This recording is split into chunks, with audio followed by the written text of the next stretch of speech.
In this example, we're asked to determine the average deceleration of a gas or a gas particle in g's, like the acceleration due to gravity, as it flows across the shock wave shown below. So here's our shock wave, this vertical line. It's shown as a line because shock waves are very thin phenomenon. So they're typically on the order of microns in thickness. And actually here we're told that the thickness that's given in English units is 10 to the minus 4 inches. Shock waves show up when you deal with supersonic flows. And so a shock wave is, across a shock wave, you get a sudden increase in pressure. So you might have some pressure over here, P1, and the pressure on the downstream side, P2, would be potentially many times larger than the pressure on the upstream side. And there are other things that occur across a shock wave as well. You get increases in the density of the fluid, increases in the temperature, and another thing that occurs is you get a decrease in the velocities, and you can see that here. The upstream velocity is 1,800 feet per second, the downstream velocity is 700 feet per second. So a very abrupt change in the velocity. And that occurs over this very thin distance of 1 times 10 to the minus 10 inches in this particular case. So we want to find the deceleration of a fluid particle in this situation. So the acceleration is just the Lagrangian derivative of the velocity. And I can expand that out just in this one dimension here. So we'll have just du dt plus u times du dx. I'm not going to put normally you'd have these other terms like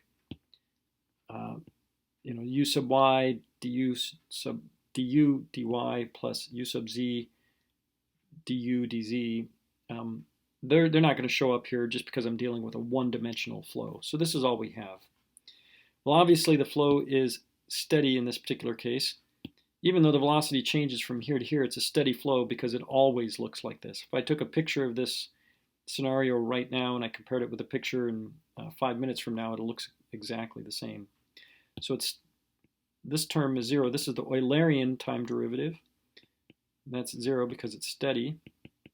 And so then we're left with this term. That's a convective portion of the derivative.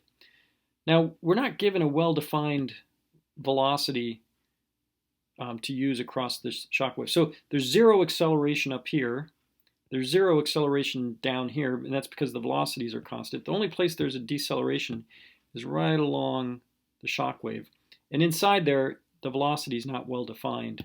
So we're just going to make the approximation of setting the velocity equal to the average velocity. So we'll just set u equal to 1/2 v1 plus v2.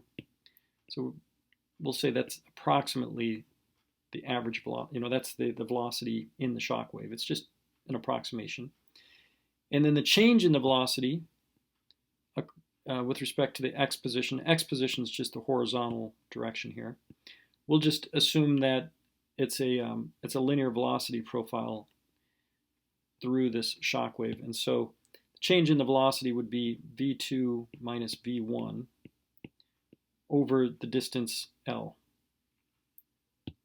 Okay, so let me explain that. So what I'm doing here is I'm saying that du, let me rewrite this. What I'm saying is du dx is approximately equal to the change in the velocity all over the change in x. Change in the velocity will be the downstream velocity minus the upstream velocity, so that's where that comes from. And the change in the x position is just the distance across the shock wave, which is just the L. So that's my approximation to determine what the convective portion of the derivative is. And if we go ahead and plug in the numbers that were given, the v1 of 1,800 feet per second, v2 of 700 feet per second, and the L of 10 to the minus 4 inches, what we'll get is the acceleration will come out to be a minus 1.65 times 10 to the 11th. Yes, that's 10 to the 11th feet per second squared, which in terms of g's is about minus 5.12 times 10 to the 6th, or I'm sorry, 10 to the 9th g's. It's a huge, huge number, absolutely huge.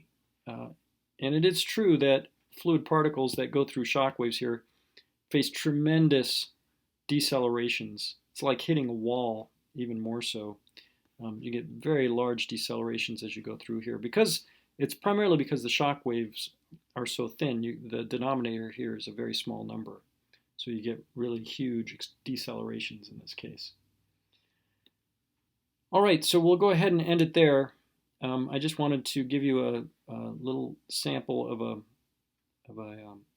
Lagrangian derivative, fluid particle deceleration kind of example. So we'll stop there.